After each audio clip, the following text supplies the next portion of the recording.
Oops. Hello, everybody. This is round 5, so hopefully this will work this time.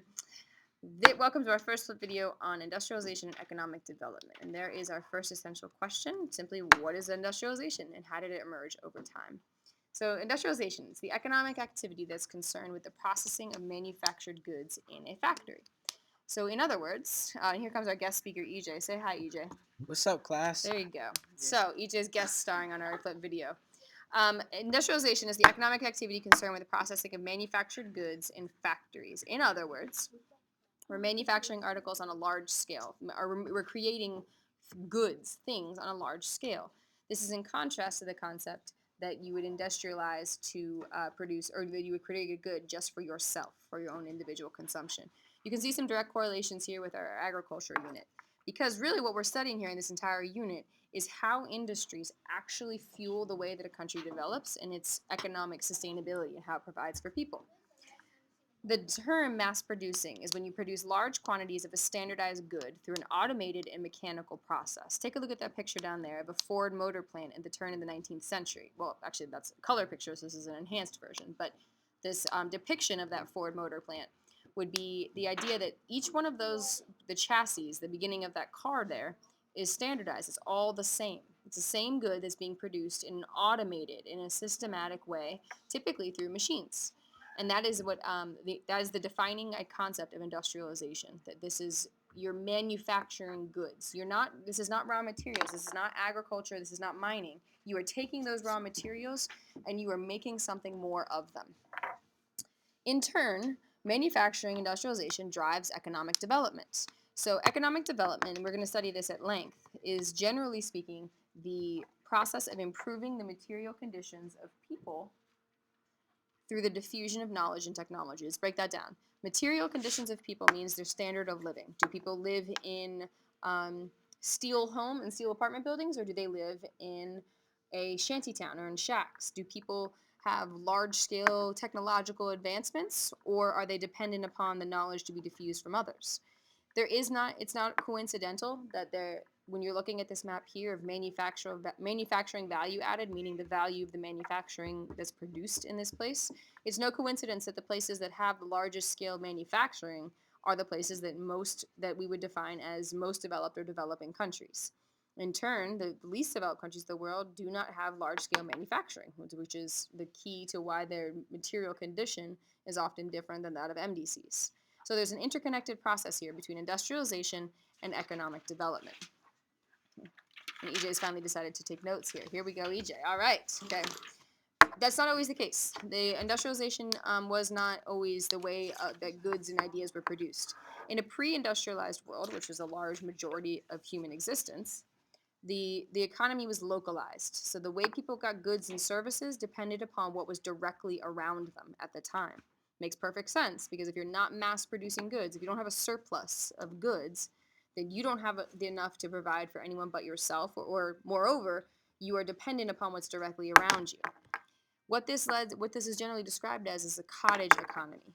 A cottage economy, cottage being a type of house, the cottage economy, on the left-hand side of the notes there, is the production of goods and services based in homes, not in factories. So you consider this like a cottage economy would be if in a small, let's say a village, that if the village needs clothing, then the village will have a weaver. We learned about this with the Aztecs, that someone would create those clothes in the home, and there'd be this skilled person who has that individual skill set. In contrast, manufacturing, the Industrial Revolution ensured that is now being shifted towards factory work.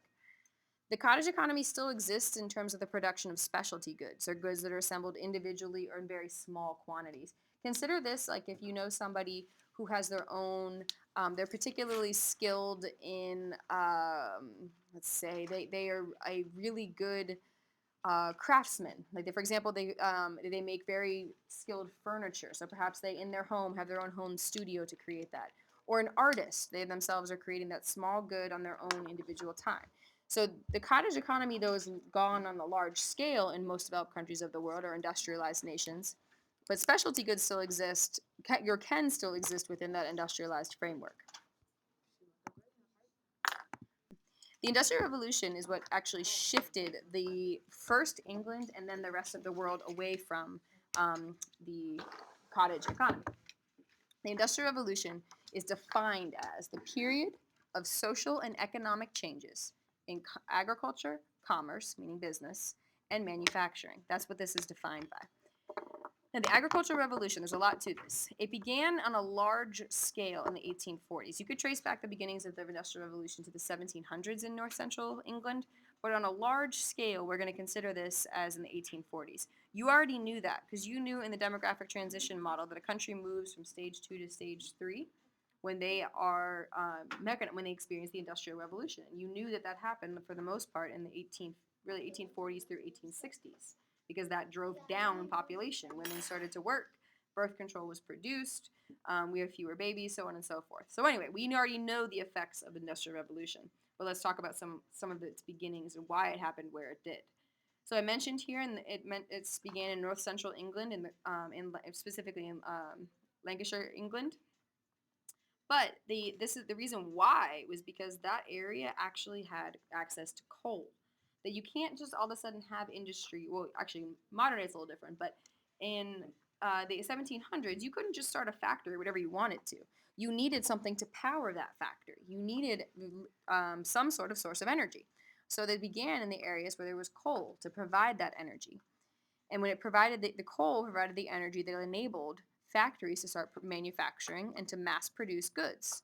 And that's a repetitive little, don't worry, EJ, you don't have to copy on that second part. Just stop there for goods. Everybody can stop after goods. It's repetitive there afterwards. So taking a look at what actually happened in the Industrial Revolution.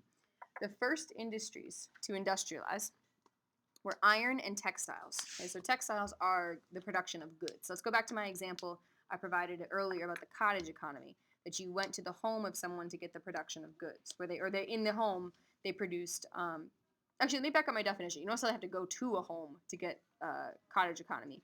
What I simply mean is that it's an individual person producing their own specialty goods, likely in their home. So this is going to entirely change in the production of textiles in the Industrial Revolution, specifically because of the invention of what's called the spinning jenny. So let me back up here. The first industries to industrialize were iron and textiles, the production of clothes. The three defining inventions. So put defining and driving inventions or defining inventions on the left-hand side of your notes because these are the three key ones. Driving inventions. First thing is the spinning jenny. So the jenny is actually a shortened version of engine. So the spinning jenny was a piece of technology, was an invention that could simultaneously produce multiple spools of thread for textiles. Doesn't sound particularly revolutionary to you and I, but it was. This meant that the textiles could be produced much faster. EJ has a question. Go ahead. No. You sure? Yeah. Okay. Spinning jenny. So it could produce multiple spools of thread at the same time. Those spools of thread can be woven together to create those clothes. So this is really the first example of the ability to mass produce goods. A second key invention was called the Bessemer's converter, which you will or have studied in chemistry. The Bessemer's converter was a furnace. A furnace is a heater. Okay? The Bessemer's converter was a cheaper, faster furnace that could be used to produce steel. Okay? Steel is the driving force of so much of modern industry and was so much of the Industrial Revolution. Because steel is the backbone of railroads. Steel is the backbone of stable buildings. It's truly the infrastructure is the reference to all sorts of transportation systems and as transportation and development systems. Steel is the backbone of all of that. Bessemer's converter is what allowed the factories to now mass produce steel and really drove development of cities and places, and in turn drove economic development from there. Lastly, we have the invention of the steam engine. So the steam engine was initially used to pump water out of mines. That's what its initial creation was. But ultimately, people recognized that the steam engine was a whole other use of power, and ultimately used the steam engine to power machines, to power locomotives, and to power ships. So these are our three defining inventions that ensured the Industrial Revolution would affect essentially all aspects of a city's life.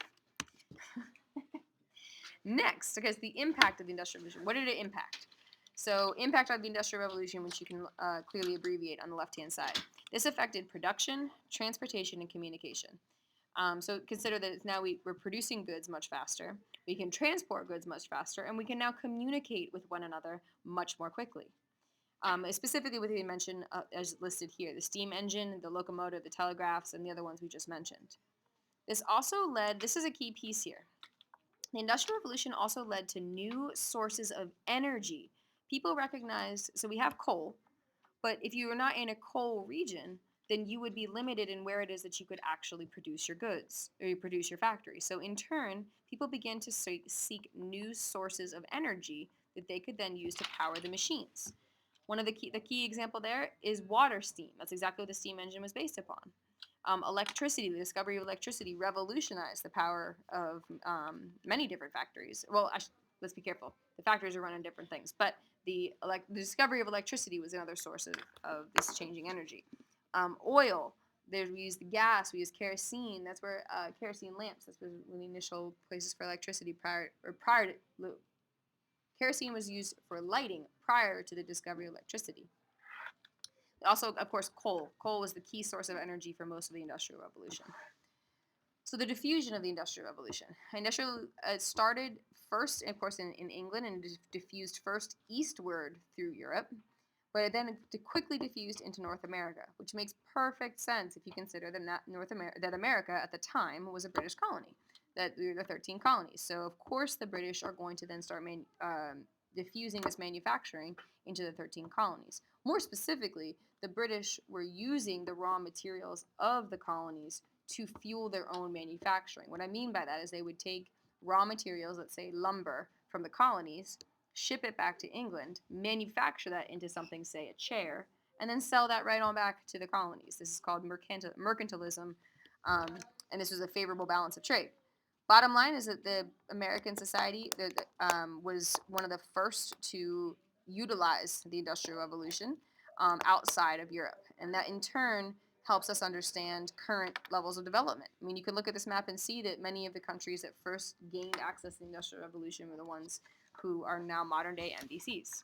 You can see here that the construction of railroads oh shoot, that says England. I meant to say Europe. Okay, the construction of railroads in Europe mirrors the diffusion of the Industrial Revolution. You can see where those rail lines were constructed. It makes perfect sense that they were now gaining access to those to the processes and the manufacturing of the Industrial Revolution. On the left-hand side here, location of industry. So industry has changed over time. So initially, where industries were actually located, and I'm going to start using a term and I'm discussing this. Much like when we learned in political geography that countries we're going to call states, in this unit of economic geography, we're going to discuss industries as what we call firms. Okay? So the location of where these industries or these firms were located has changed over time. Initially, and I'd like you to put location of industry on the left-hand side, and then I'd like 1, 2, and 3 to be on the left-hand side as well. So label them as number 1. At the time of the Industrial Revolution, industry was in rural areas and lesser developed areas. But more specifically, it was in rural areas where those raw materials were actually available. So as I mentioned already, you can't just start a factory wherever you feel like it in the 1700s, in the 1800s, 1700s and 1800s. You need access to something to power that industry. In North America, at the time of when we initially got the Industrial Revolution, factories were all in places where there was access to waterfalls because the waterfalls were then used to power these factories. So many of the modern cities are located close to those rivers. Again, all making perfect sense because you can use the rivers for your transportation and trade, but more specifically, the waterfalls of the rivers were able to be used for powering the factories. So like New York. That's exactly right. Nice job, EJ. Okay. Pausing for a second. Okay, so next we got in the 1900s. Akindar, would you mind shutting the door for me? Thank you so much. Sorry, guys. Okay, in the 1900s, we have the factories that are now located in the cities. We have rising urbanization, which is leading to people now having the factories moving towards the people. And we've got the factories are now located directly where the people are. The number 3, the third stage is more modern. Okay, the factories are located in a modern day in most developed countries in the suburbs. Okay, this is application of a theory we've already learned, the bid-rent theory, that the land in the cities is most expensive. Moreover, there's the increasing development of quaternary and quinary services in the suburbs. We learned those terms already. Those are the higher level fields of an economic society, an economic sector. So we're talking research, we're talking the creation of knowledge. So these higher level sectors of the economy, those are increasingly moving to the suburbs. You may see this if you've seen even something as simple as um, that you've seen if a lot of the government buildings here in DC are all moving out to the suburbs where the land is cheaper. The same principle applies here in the suburb or the factories that they're moving out to the suburbs because they are not only moving where people are, they're not only moving where the quaternary and quinary services are, but they're also making this more affordable. And lastly, of course, outsourcing. This is something we're going to talk about in much greater detail, but we're just going to give a brief overview here. That the location of industries in modern day has been outsourced. That the manufacturing is actually moving overseas specifically to save on labor costs. So companies will move rather than having a plant or a company or firm or industry here in the United States. They will move that factory, that manufacturing factory, that's redundant, that factory out to overseas somewhere where they can pay the workers far less. Another concept here. The growth of the Industrial Revolution led to what's called the stratification of the economy. We've already learned these terms, which is why I'm not even putting a definition for primary sector. We've already learned that the primary sector is basic production. It's you're taking materials directly from Earth's surface, or Earth itself, and you're extracting them from Earth's surface. So agriculture, forestry, mining, fishing, those are all primary activities in the primary sector of the economy. What we're focusing on here is the secondary sector. The growth of the Industrial Revolution led to the growth of the secondary sector. Then now there's much larger scale processing. There's a typo on that graphic over there for industry. I don't know what that's about. But we have this processing of products from the primary sector and the fabrication. That means the creation of objects of value. So we now have a secondary sector emerging. We've got our construction. We have, again, just fundamental manufacturing. These jobs where the raw materials are now being created and exported on a large scale. There it is here, again, examples of manufacturing. There's a whole broad spectrum of manufacturing. So when you think of manufacturing, I need you to not just think about, everyone immediately pictures almost the sweatshops or something, which is true. I mean, that exists, but there's such a broad spectrum of what manufacturing actually is. So as I said here, there could be designer sweatshops in Philadelphia or Toronto, all the way to, as you see in the bottom right, the assembly of jet aircraft, right? I mean, that's manufacturing.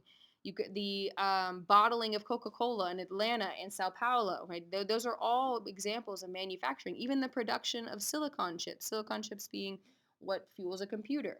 I mean, just because it's manufacturing, just like we need to erase the idea that agriculture is very simplistic and basic. Manufacturing is not necessarily basic. In its execution, it could be quite complex and could look very different depending on what's being manufactured. All right, last thing, tertiary sector. We've already talked about this, but I want to just qualify this a little bit. Now, you'll notice here I'm discussing tertiary factor by sort of condensing into the quaternary and quinary. So we're considering these anything that are service-based part of the economy. That you're facilitating the exchange of a primary or secondary product. Are you selling something? Are you teaching something? Are you providing some sort of service? Are you researching something? Are you learning something based upon those primary and secondary products? And if so, that applies to the tertiary sector. A little quick acronym that I saw in a question recently was the reference to FIRE. Things like finance, insurance, real estate, those would all be tertiary sector jobs. Business and professional services. The distribution of primary and secondary sources. So for example, wholesale. Wholesale is when, so if a business is starting off, then they're not going to, and let's say they want to buy, they need to buy a whole bunch of thread. I'm just going to keep with the clothes example. Then they're not going to go to Michael's and go pick out a whole bunch of thread. I mean, that's incredibly expensive for business. They're going to find someone who's going to sell them thread wholesale, which is selling the goods in large quantities that they can then sell to other people. Retail means to sell. Retail is just the small goods. Retail is Michael's, right? Retail is when Michael's selling those goods to the public in relatively small quantities. You know, you're not gonna find like a bakery. They're not going to Giant to buy a whole bunch of flour. They're going to find someone who's going to sell it to them wholesale, where they can buy, 500 pounds of flour in a much cheaper cost. Anywho, all of these things fall under our tertiary sector of the economy. All of these things emerge because industrialization drives different types of economic development. Here are those analysis questions. The last one is a little bit of a challenge here. You're really gonna have to analyze here. What's the long-term significance of the diffusion of the Industrial Revolution? In other words, how does the pattern of the diffusion of the Industrial Revolution affect, not modern the modern, affect the modern economy? So considering how, looking back at those maps about the diffusion of the Industrial Revolution, how is that then affecting our modern day economy? All right, there it is.